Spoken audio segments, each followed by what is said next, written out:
looking for a novel approach, I did ask these gentlemen to submit some questions, and a risk of some nature, and I thought we'd change things up by asking, pose the critical question to the OEMs. Let's address the question of the day for all of us with regard to the RV marketplace, especially in light of RVIA's latest shipment data reporting February wholesale shipments up nearly 18% for the fourth consecutive monthly gain. Having said that, what's the current lay of the land in this industry? Where are things? We all live it every day. We all have our own impressions. What are your impressions of where the North American RV industry is at this moment? We're deferring to Doug. That's my money end here. Hey, Sherm, just on that Purdue thing, IU is again watching on TV. Okay. You didn't even accept an NIT invitation. I know. I can't talk much, but you know, it's interesting right now. Shipments are up, wholesale shipments are up. I'm not going to get into our individual numbers, but our wholesale shipments are up really nice this year. Obviously, it's a pretty weak baseline last year because that was a tough start to the year. But I think what's most encouraging is I take a look every day at registrations for every single piece of the group that I oversee. I check it probably 3 times a day. And what's really encouraging right now is registrations are definitely on a nice incline. And we've kind of hit that inflection point where registrations and production levels are looking good. I'm not going to say great because we're not producing what we did 2 years ago or 3 years ago, but it looks pretty doggone good right now. And I think this is that year, I said it a few months back, I think this is going to be that year that wholesale and retail are probably going to parallel each other pretty closely. Because coming into 2024, inventories are in pretty good shape. There's always the exception. Somebody's too high, somebody's too low, somebody's still got some 22s, etc. But as a general rule, it's in pretty good shape. And I think we're going down the right path right now for a grinded year that's going to certainly be better than what last year was. It's not going to be easy, but I think we're going to start the year pretty good in sync and end the year pretty good in sync. Yeah, I would agree. One of the first times Doug and I actually agree. But I don't think it's going to come out like a rocket ship. I think we probably have bottomed out or close to bottom out. But dealer inventories, as Doug mentioned, are in much better shape. We're seeing even not just the 22s, but even the 23s getting off of our dealers' lots, and dealer inventories are good. The COVID inventory, a lot of dealers, probably a lot of dealers in this room picked up brands because they couldn't feed the beast, of the COVID years. I think a lot of those brands are off of dealers' lots, your lots now, and you're focused on your key marquee brands, and I think that bodes well for where our industry is going. Just agree on everything. It's going to be a choppy year. We're watching inventories, watching 22s, 23s, really focused on that, trying to help dealers. I think seeing a little bit in trailers. I've talked to several of you already, and motors are tough. I guess I'm kind of glad I'm not coming out with a new motorhome line. Who in the world would do that in this economy? That's crazy. I had to do that.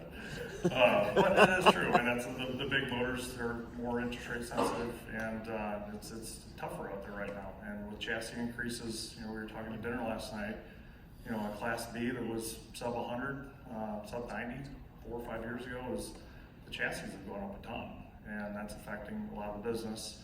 But with that, just remaining focused on the long term. I mean, we're a long-term view company. I do have to turn in a 3-year view, but it's very hard right now. And we're always just focused on the long term. It's not quarter to quarter. It's something where we just try to work with everybody. And, you know, I think you get through, we need some interest rate cuts, real interest rate cuts, not just talk. We need to get through the election. And, you know, this year is going to be choppy. But I think as we get through that, we're set up for a much better year next year. But it's going to be, as Doug said, it's going to be a grind. So I would agree with all. Well, you say next year, which kind of segues into my next question. We're talking 2025, and I'm asking, a return to something like normal, whatever the hell that is? Yeah, whatever the heck that is.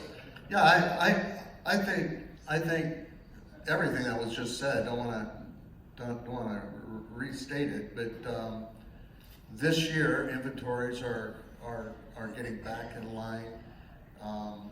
We're seeing a tick up in shipments and in sales. I think that's a good sign. No one has a crystal ball. I don't, but RVIA, I think their forecast is probably as good as I've seen. Who knows what 25? I think it's going to be a more regular year, but sure, we don't know. We don't have that crystal ball. I'm excited about what's happening, and as far as the baseline of our business improving, but who knows on 25? I think a lot of it, when we come here, we come to talk to you guys, dealers. You're going to know before us. And as you feel retail starting to turn and pop, that's why we come to these events. We're going to get more from you than you do us, really.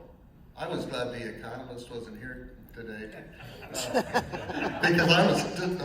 I was really depressed when I came up here after hearing that last year. Yes, I was glad they only had butter knives and no steak knives after you got done talking.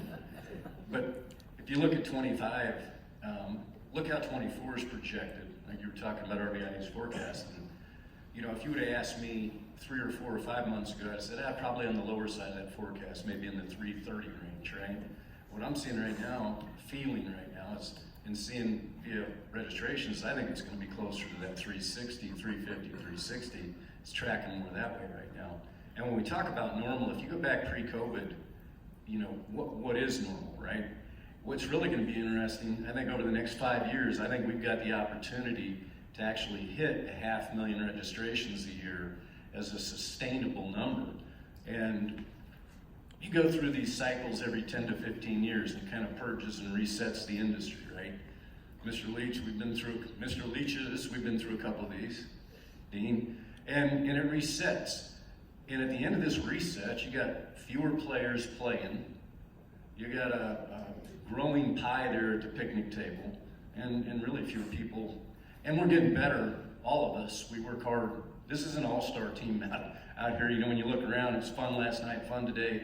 You got an all-star team out here. It's an all-star team. And we've kind of reducing it down to better players across the board. We're going to get larger pieces of a growing pie. And it's not going to be an overnight thing, but I wish the ones that gosh damn old, because the next few years, they're going to be really good and sustainable. So that's my 2 cents on that one. So, Doug, you're saying something, not an overnight turnaround here, obviously. Yeah, there's no individual catalyst, even the election, whichever way that goes, hopefully it goes I right. didn't realize there was one. I'm not going to get on you about you and your people today, Sherm. But I don't think there's a single catalyst that's going to cause it to explode or anything. You know, and right now things have been fairly stable when it comes to interest rates, right? At least it's settled, and we've got expectations that I don't agree with 3 cuts between now and the end of the year that they brought up, but it's kind of settled. And if you look at pricing of components, raw material, it's kind of settled. You know, we're hitting a point where things are more balanced and less volatile than what they were, and I look for it to be a nice incline, but not a dramatic incline. And let's control it. Let's not go nuts, you know. But I look for it to continue to be good, and over the next 5 years, I do think we'll hit that point of doing $500,000 a year that's sustainable and not a fluke, if we all do our jobs well. I think you hit a big point. I mean, I've watched all of us. I mean, I think we pulled back hard at all of our companies. I know you guys did, and it's something that we have to manage. We can't overproduce to get back to a situation where things are bad for everyone. So we're watching that monthly, daily, just with our teams. I mean, just trying to figure out, this is where we strategically take time off, extended holiday breaks. I mean, just so that there's not too much inventory, coming at you guys. And I recognize, not all my companies are perfect, and some are better than others, and some are pushing harder. But we'll take that feedback back, and we'll try to help them manage through this. So it's just an interesting time. But I think we've got experienced people at all of our companies that if we work together, we'll get through it. Yeah, and to Bob's point, as far as right-sizing companies, we've done that. I know Doug and Bob have done that in their companies as well. And when you right-size, you're not just putting a Band-Aid on it, and people want steady news. They want certainty, and we've got that inside our company now, and not running at 5 days a week and then running overtime. We've got a balanced production now, and I think that bodes well for the OEMs, and it makes a statement that we're not, as OEMs, going to overproduce. So I think things have settled down, and we're geared for growth.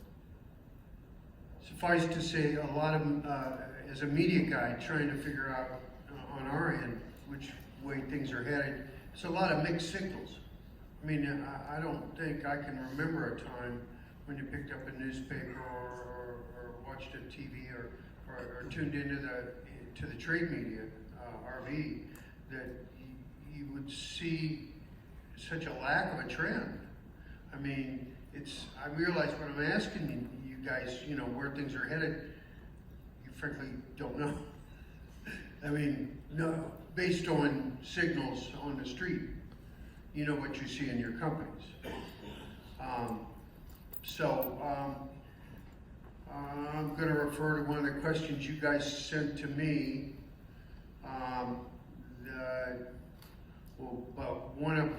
One thing I need to address real quickly is Purdue's,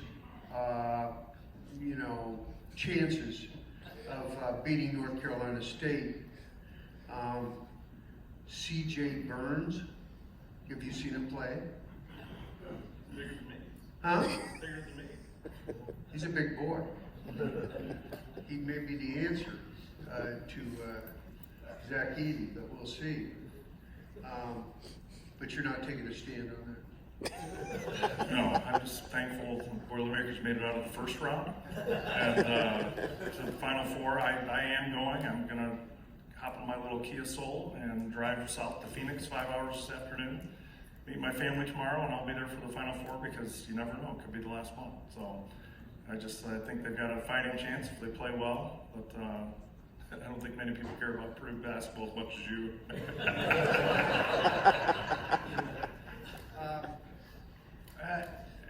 One of the questions I received from you guys essentially says,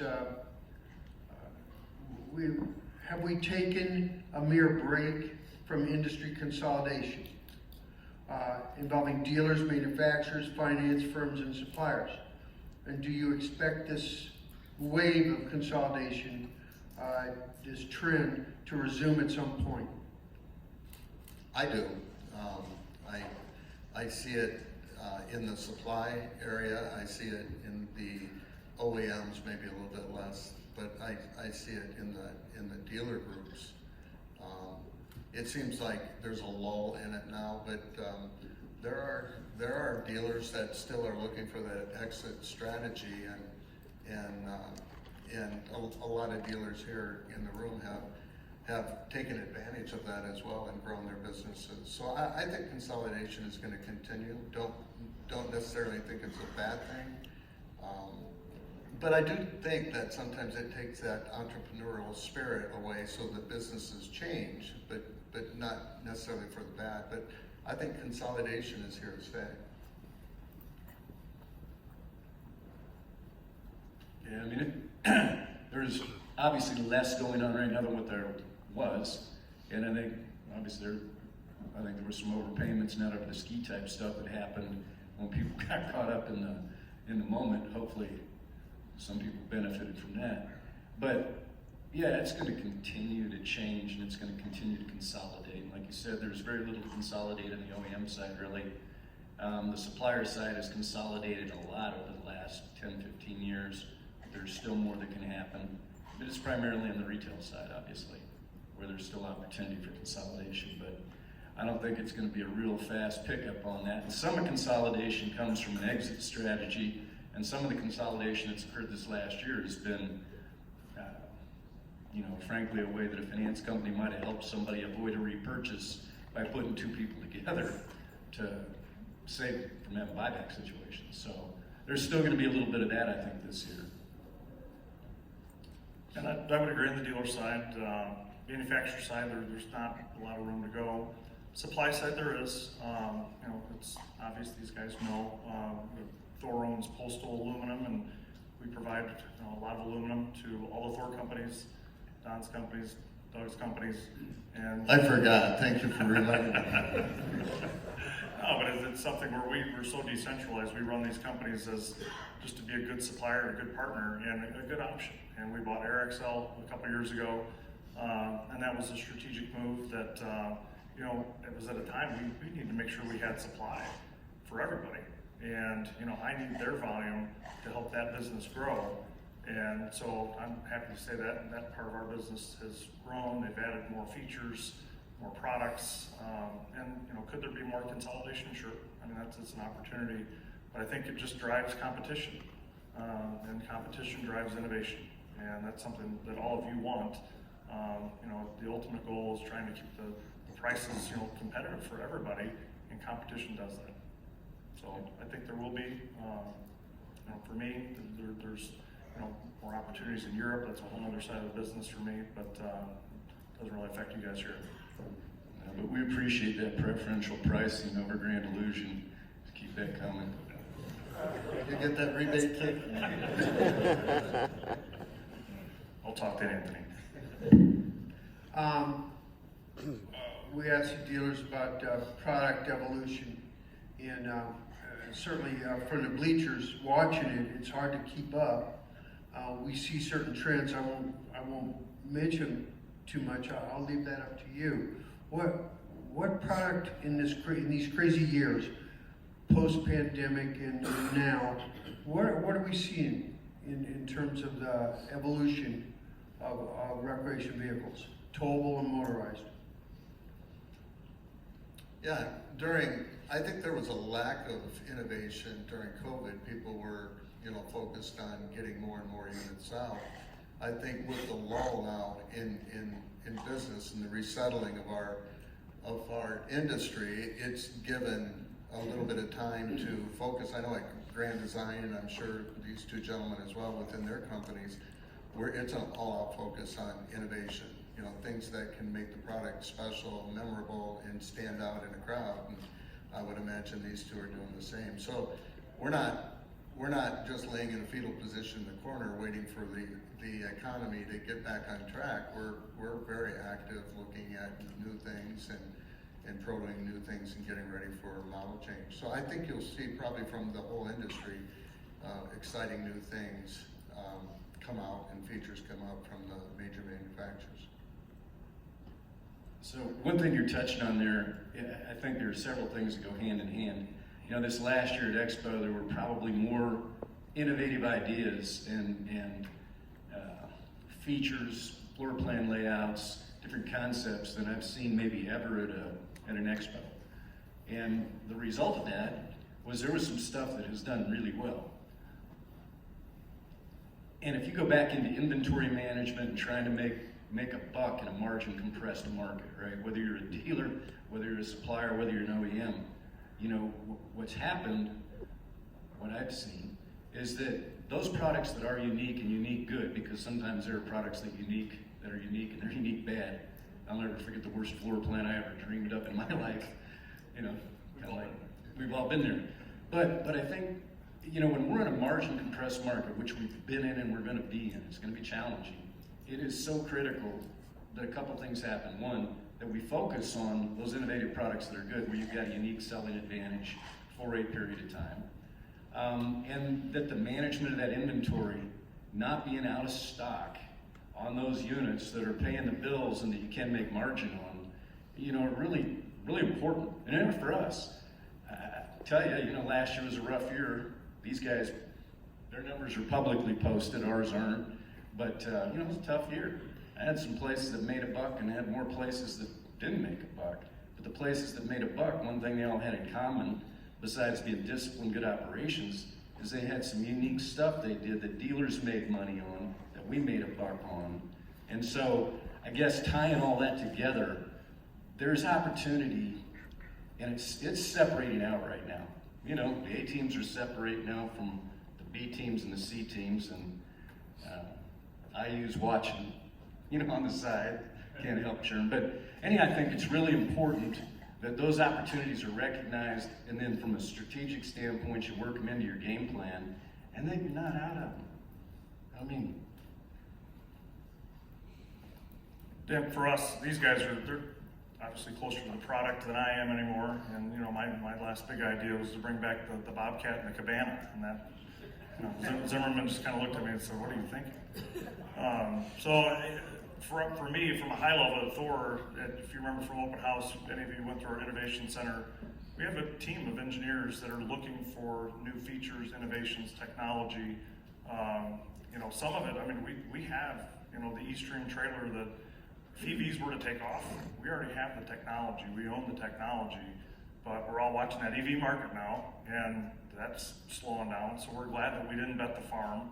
We did enough just to know that we could do it, but there are many different things, and we'll have a bigger innovation display, and we want feedback from dealers as they come through, and they're, you know, that's the biggest opportunity we have, is to come out with something innovative and not just copy each other's units. You really need to find that new product that has that new niche that's going to help you guys make more money. That EV topic, very contemporary and very much in motion nationally, especially from the automotive and commercial vehicle side, lapsing over into RV. Do you think, I think I know your answer, but do you think EV resurges here at some point and does become a huge factor in the RV industry? You know, it depends on the region right now. I mean, it's funny, as we came back from dinner last night, I noticed all the Tesla charging stations, and there were probably, you know, 10 cars and 20 spaces.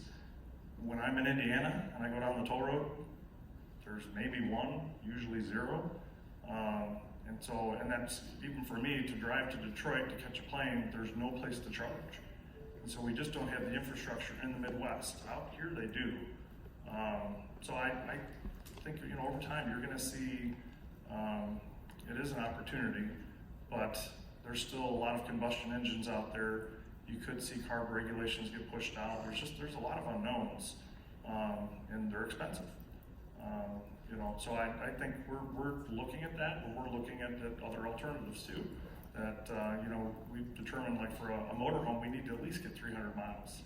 You know, the chassis manufacturers right now, they're limited to really 100, and because they're focused on the in-town delivery trucks for Amazon and companies like that, so they're getting a lot of volume there, so they don't feel the need to push that. But as we talk to some of the larger OEMs in the US and in Europe, they have long-term plans to increase that mileage because they realize that they need it. And I think right now we're kind of in a blip with EV tied to the economy. So I think it'll come back. So we're going to just try to be prepared for it, and some options. We'll probably have a new little surprise for you at Open House. So a little bit related to that. So you think Anything we'd be interested in that? I think you've already seen it. So. Yeah, I don't think the infrastructure, you know, right now, the infrastructure, as Bob mentioned, it's just developing for EV automobiles. I think we're years away from a proper infrastructure for RVs, because you have to have pull-through, you have to have space, and we just don't have that yet. So I think it's coming, but it's on a slow track. So from our standpoint, you know, a lot of you are aware we're a large player in the bus side of the business. And we've been building electric buses for quite a while. So one way that we develop stuff that could be applicable to the RV industry is what we've learned through our bus companies. And you know, a lot of transit authorities have gone that way. It's going to be interesting because some of those, you know, you'll see have been successful. Some of them have been impacted by other things, but it's more, you know, like you're talking shorter hauls. It's obviously popular. So we're heavily invested in that area, and we've done a lot of volume on the EV bus side. And we'll see how that transitions, but I agree with these guys. The infrastructure is not there to support in a lot of parts of the country to support it.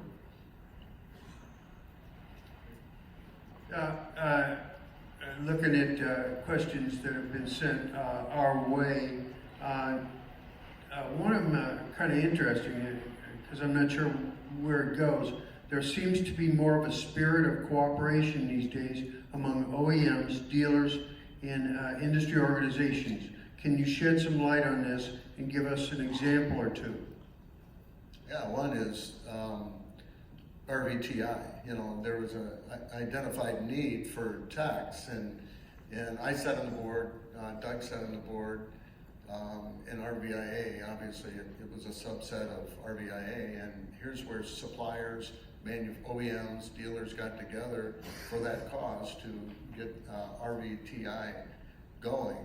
That's one. And the other is, quite frankly, something that we all really should contact our congressmen and our senators. It's the HR 3624, I think, is the bill, where it would include towables in the tax rebate as motorized. It was a mistake that it was carved out to begin with, but that mistake has hung in there with us for a long time. So I know we've got a very active Congressman, Rudy Yakum, that's championed that cause, but I contact your congressman, because there's no downside to it, and that's another industry-wide thing that we need to get behind. But I think we're always going to be competitors, but I see more cooperation within even OEMs than I have ever. You know, Bob supplying parts now to the RV industry, which.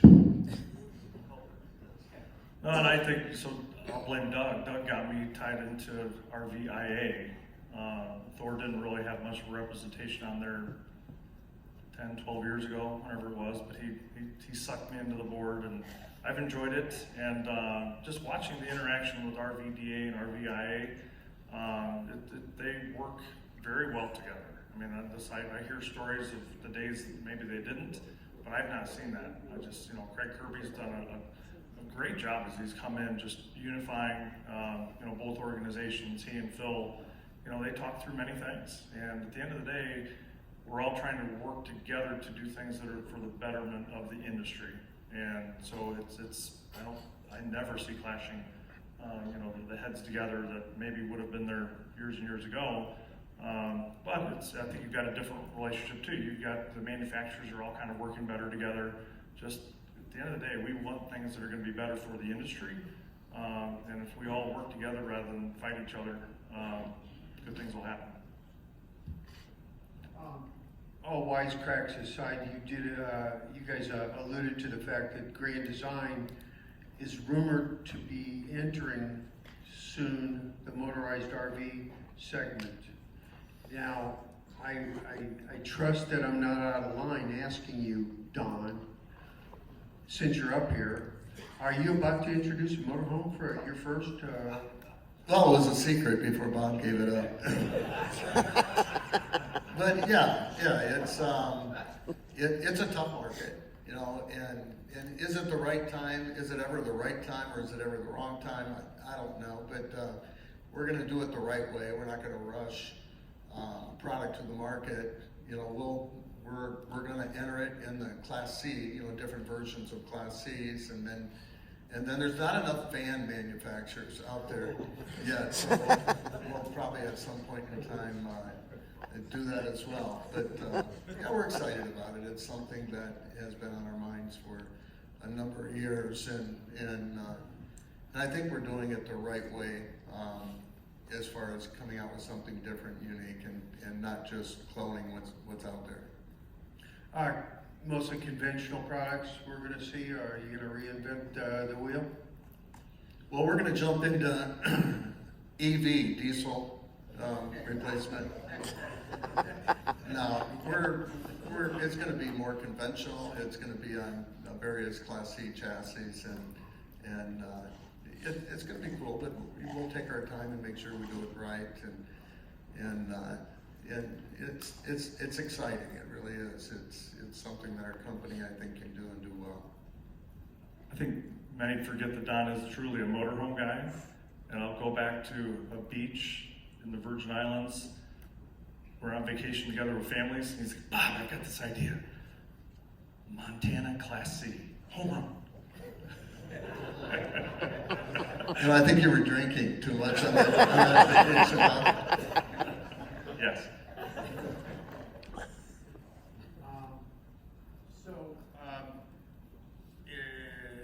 I'm not sure we want to go back to that topic. I think it is appropriate that we mention that this moment that we're sitting here is partly really special because it's the last priority meeting for Corey Ruzicka, at least to be a executive director. He may be here working concessions next time. You know, I just think it's appropriate that we say it out loud. And, you know, I don't know if you guys worked with him enough to have astute comments or not, but I'm saying it, that it is a moment for everybody in this room.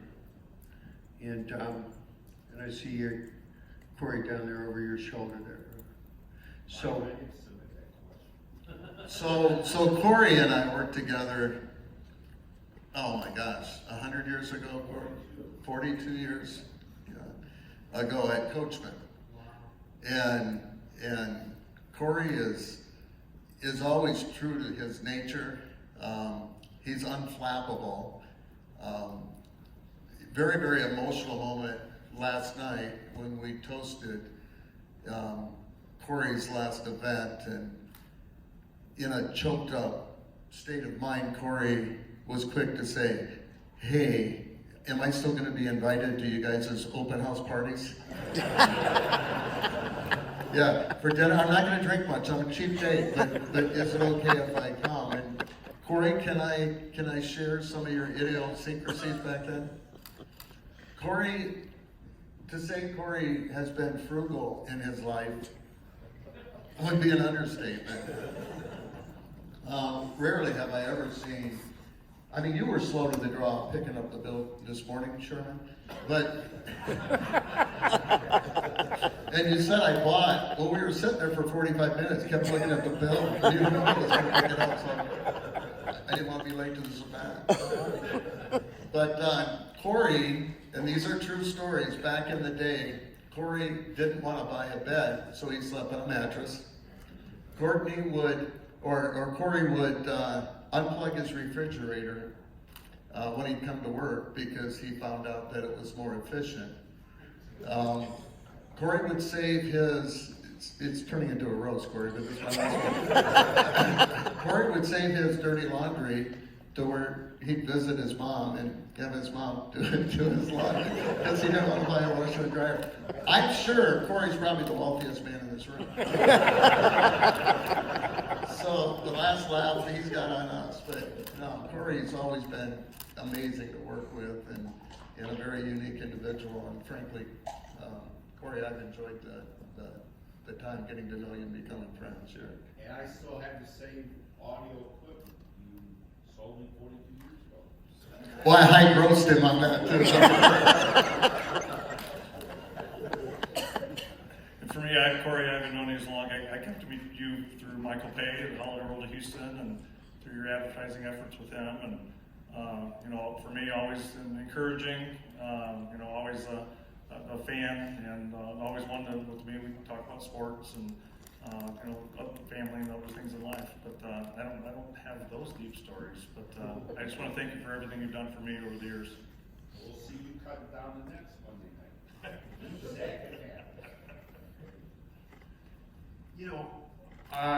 I'm, as a member of the media, I like brevity, and I'm not sure I can go on forever, but I won't.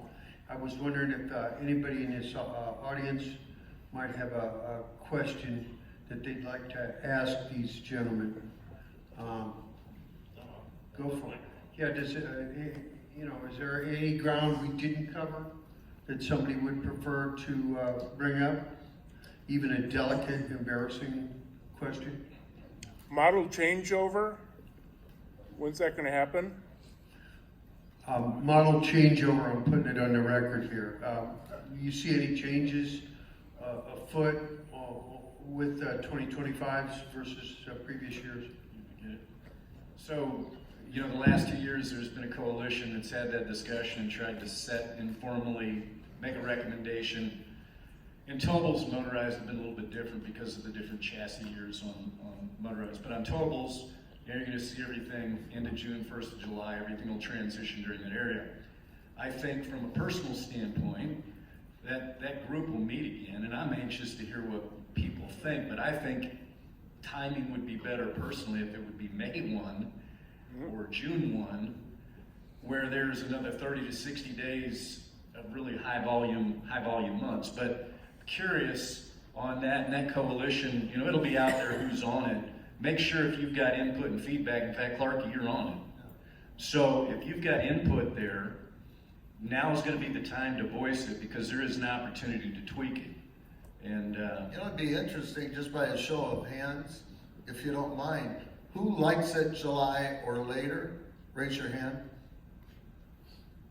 Who likes it June or earlier? Yeah, so 50-50, it's perfect. But I will say for this year, because rumors started, when motorized started going earlier in the spring, there were rumors last year and this year that some of our companies were going early, but we've all committed to that same time frame that we did last year through the RVI coalition. And again, Craig Kirby did a great job of just kind of bringing the industry together. I know it's been tried before, and I was working with Don at Coachman when we were the last man standing in August 1, and everyone else went early. It was brutal. But I think it is a good discussion that we'll just continue to have. I know there's a group of dealers that would like to go earlier. There's a group of dealers that like it later. I think the biggest thing is we all need to make sure that the products change physically. The actual model changes with the model year. Where before, when we'd go early in the spring, then you'd have the later product changeover in September. I think that's where the discussion lies. If we move it forward, can we move product development forward next year? yeah, and that's why it's not feasible until next year. We're going to have the suppliers on board, lead times on the imported items, et cetera, but being able to have, the VIN number, the model year, and the product changes line up benefits everybody, and that's been a good thing. Now it's just, do we have it right or do we need to tweak it a little? But all good. Anybody else? With the question in a moment here. Sure, and what's Open House 2025 gonna look like? Nobody's even brought it up. I mean, with all the stuff that's flying nationally, I haven't heard a word, nothing about entertainment or anything. Well, the bands that we typically hire, the 70 rock bands, they're dead or dying. So, I think we were Eddie Money's last concert. Literally killed the guy. So we're having issues finding talent, sure. Corey, you have a lifetime invitation. Well, as long as I'm there. You have a lifetime invitation to our restaurants. And I think for us, we really haven't even gotten into it too much. Everybody's really trying to focus on the task at hand and, entertainment. I don't foresee us doing any sort of major entertainment. It's costly. Even the last time we had a band, it was pretty clear that we paid for that the year before. And it was because we had to during COVID. So it'll be interesting. I think open house is going to evolve. Is it less units? Is it more innovation? Is it just, I don't know. So this is where I think we'll get feedback from all of you and our companies, and it'll probably evolve. I think it's definitely going to happen. For us, it just depends on how many dealers show up, if they enjoy it. I mean, it's a dealer-driven event.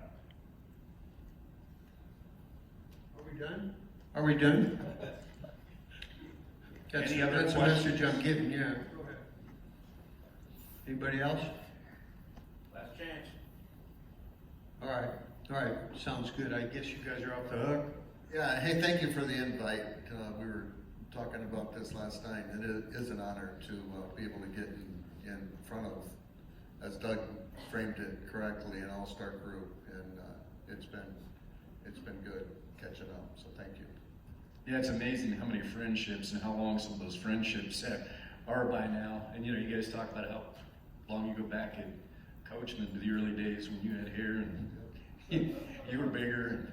But yeah, what a cool deal. And it was neat that you guys asked us to do it again this year, which was kind of a surprise.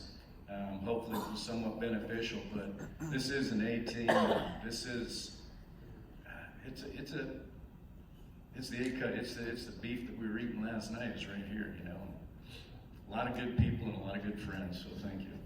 I would agree. Thank you so much, and it's good to see the group growing. I mean, there's some new faces here this year, and you guys have developed an incredible group and keep expanding, and I think it's healthy for the industry. So I appreciate the invite, and we're always happy to come out and talk to the group and get feedback. And if you guys ever have anything for me, I always have an open door policy. My cell phone's never changed in 35 years, so feel free and give me a buzz anytime. Thank you. Give them a good hand.